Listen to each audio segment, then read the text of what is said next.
Are your efforts to prove yourself to your team and colleagues alienating them? If you're coming in hot, power tripping, or even trying to make yourself look like you know it all, you look a certain way, but serious ain't one of them. So, what does it actually look like to be taken seriously? It's simpler than you think, and it has nothing to do with being the smartest person in the room. So, let's talk about it.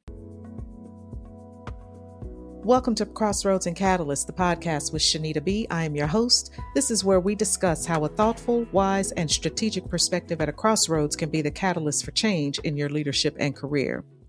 I want to talk to you about the trap that I see a lot of new leaders fall into pretty regularly. And this is what I call the everything trap.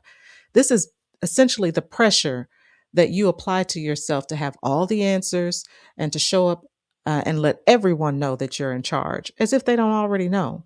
And you're definitely trying to make it appear as if you have it all together.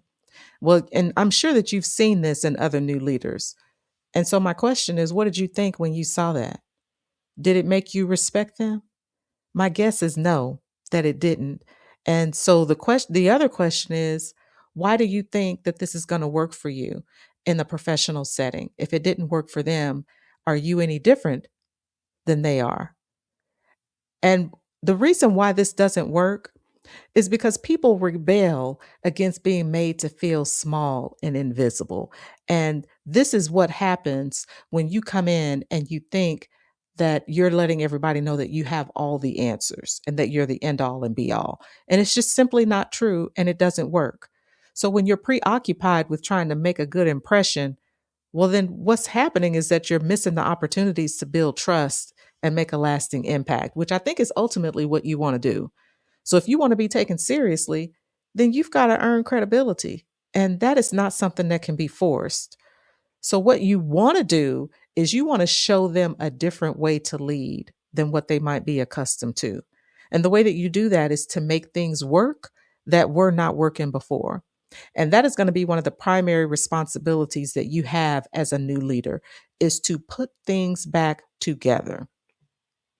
So let me show you what this looks like in practice, because this is something that I have a lot of experience in because I've lived through it several times. And when I've started new positions in the past, I would often focus on making introductions of myself to the interdepartmental colleagues and leaders. And I wanted to share insights with them that I had gained and gleaned from having conversations either with my colleagues within my department or even my team members. Because what I thought is that it was important to make sure that we have this bridge of communication so that we can make sure that information is flowing to the appropriate places.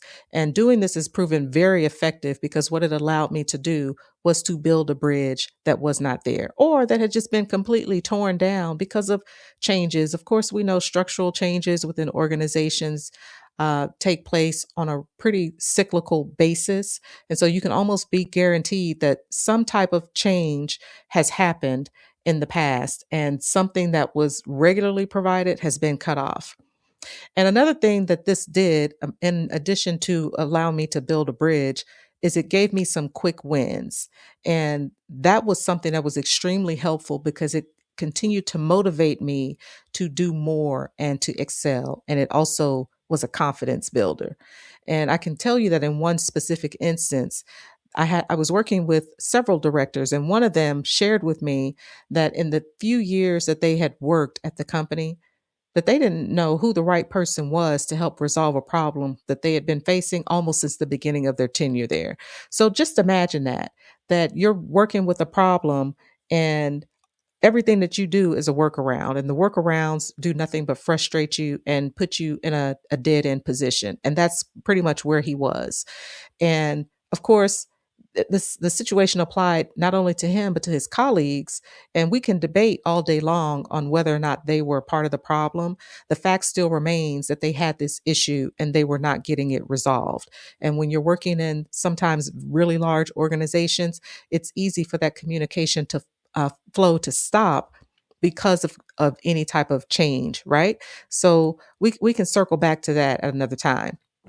But I want you to think about the song, That's Just the Way It Is. Okay, I think if you've heard that song, you kind of understand the gist of it. But this was his life and his colleagues' reality on a regular basis until I came along. And what happened is I was making these introductory meetings and I was sharing with these other departments, hey, these are some of the things that my colleagues are experiencing within my department. And what can we do to get these things addressed? And so he went from not knowing the name of the department leader and some of the members on that team uh, to having biweekly meetings and addressing issues that they had been having for years. Yes, years. Okay. And this was like the sun started shining again. And sometimes it's that big of a deal, right? And so things were now beginning to be addressed and fixed and resolved because I facilitated it. And how did I do that? Well, what I did was I listened for the pain points. And another thing that I did is I mapped the landscape, and then that helped me to build the bridge. And then the winds began to speak for themselves. And listen, when you talk to your colleagues or your team members and you ask them questions, what's not working, share with me your processes and experiences, or tell me, what are your pain points? People are quick to tell you the pain points. They're quick to tell you what's not working. There will never be a shortage of that information. What your objective is to glean from that the things that are actionable. And you have to be able to decipher the the things that they're explaining to you, if they are actually applicable to the job or if they're just grumbling and complaining. And whatever information you can take from that and apply to another department or to a process even that just might simply need to be improved, you will get a win for your team, for your colleagues, for your department, and for yourself. And that is a big deal. And then the next part of that was even with mapping the landscape. Well, what I did in relation to that is I just simply used my experience that I had gained in my prior positions. Okay. I had seen things that were similar. I understood which type of department, which type of position within the department was the one that would typically address that type of issue. It's not always going to be a one-to-one relationship, meaning that the position that might have done it in the company where you worked last might not be the same title in the company where you are. But if the functions are the same, you should be able to get in touch with that department or with that team and figure out who is responsible for it and how can we get these people together so that we can talk about the problem, so that we can develop an action plan to get it addressed. And so that was how I mapped the landscape. I needed to understand who the players were so that I could get everybody together and let them know, look, we have a big problem over here. Because sometimes when you have these structural changes within organizations, when the flow of information stops, one department oftentimes does not know that when they change something, that it has a negative impact on another department. And part of what we do as leaders is we come in and we help to resolve those issues by getting the people together. You may not necessarily be the one who ultimately solves the problem, but part of what you do is facilitate and connect.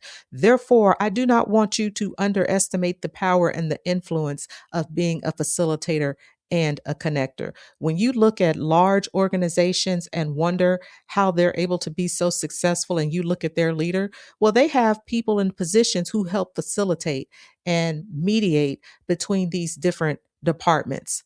And they allow them to talk it out so that they can resolve the problems. And that's really what you want to do. Okay.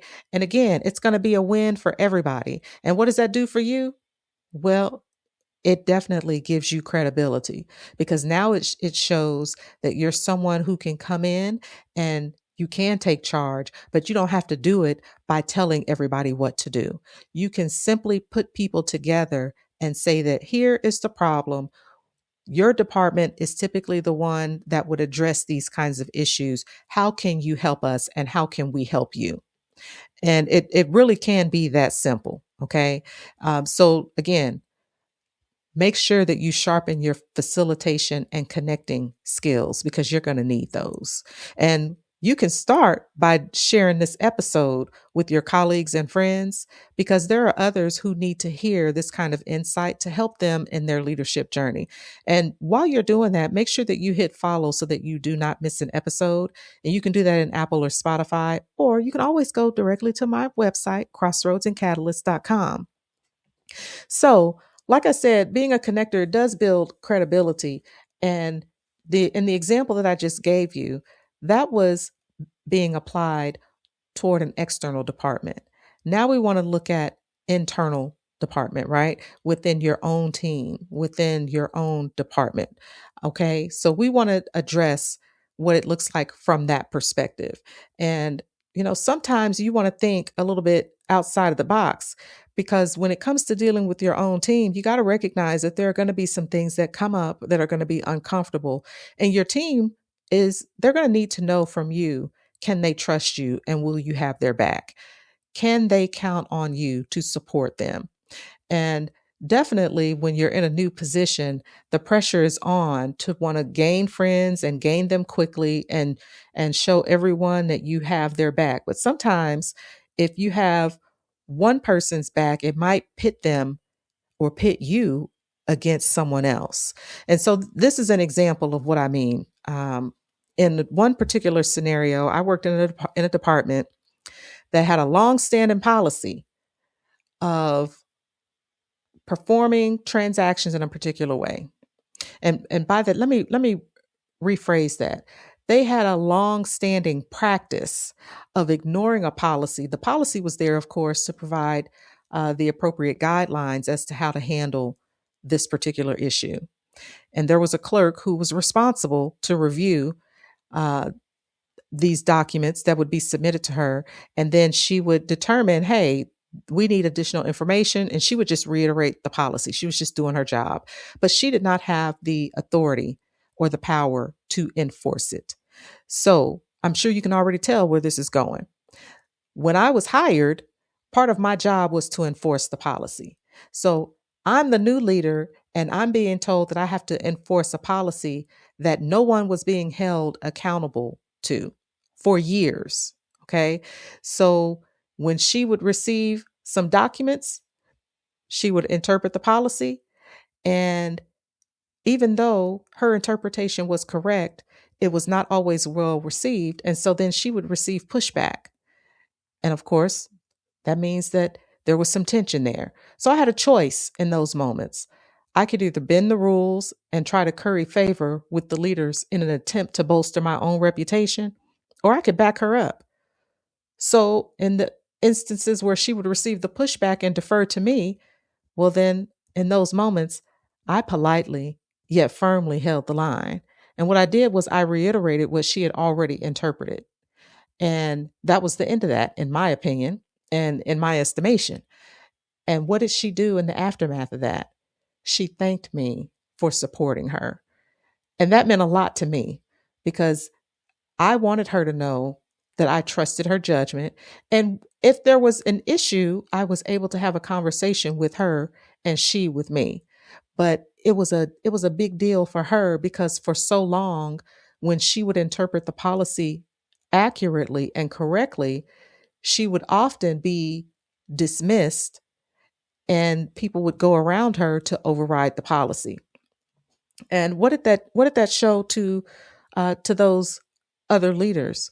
Well, it showed them that I valued this person and that I also had integrity, that we have a policy and the policy is here for a reason. It's really designed to protect all of the parties involved and that we were going to adhere to that unless we received some other information that told us that we had to change it.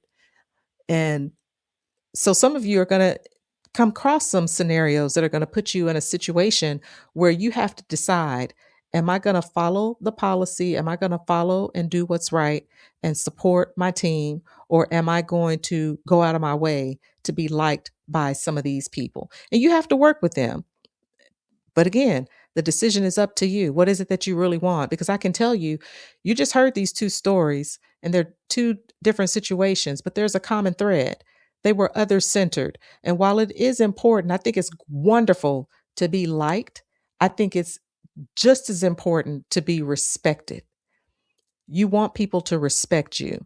And in these scenarios, I just showed you ways that you could build credibility by helping other people be successful in their work. Okay. And everyone can win. So then, as you can also see, credibility is a natural result of solving problems and supporting real people, because it doesn't have to be the things that you hear about on social media or on the radio, something that is major. If you're making these small incremental changes and improvements in the work lives of your colleagues and your team members, you really are going to make a difference and people will take you seriously. So, what you should do is you should take the time to listen for the problems and facilitate the problem solving. This is going to be how you can go about getting people to take you seriously. So, what I want you to do is this week, I want you to find one bridge to build or one person to back up. And if they know that you have their back, they'll have yours. And this might take some time, depending on how new you are within the organization or how steeped in an organization you are. Sometimes it does take a little bit of time to reap the benefits. But if you start now, you will be ahead rather than if you don't. Okay. And if you want to talk through this, if you want to talk about how you can move forward in your leadership journey, then go to the notes and click the link so that you can reserve some time on my calendar, okay? And I will definitely look forward to hearing from you. And another way to stay connected with me is to sign up for my newsletter, The Catalyst. You can do that at crossroadsandcatalyst.com/newsletter, or you can also click click the link in the notes, and that will help you to get signed up. So I appreciate that you listen. I know that you've gained something from this, and I would love to hear your feedback. So go to my website, crossroadsandcatalyst.com, and click the voicemail icon and leave me some feedback because I want to hear from you. So until next time, be thoughtful, be wise, be strategic, and remember, crossroads reveal who you are. Catalysts shape who you become. Every decision matters, so make it count. I'll talk to you next week.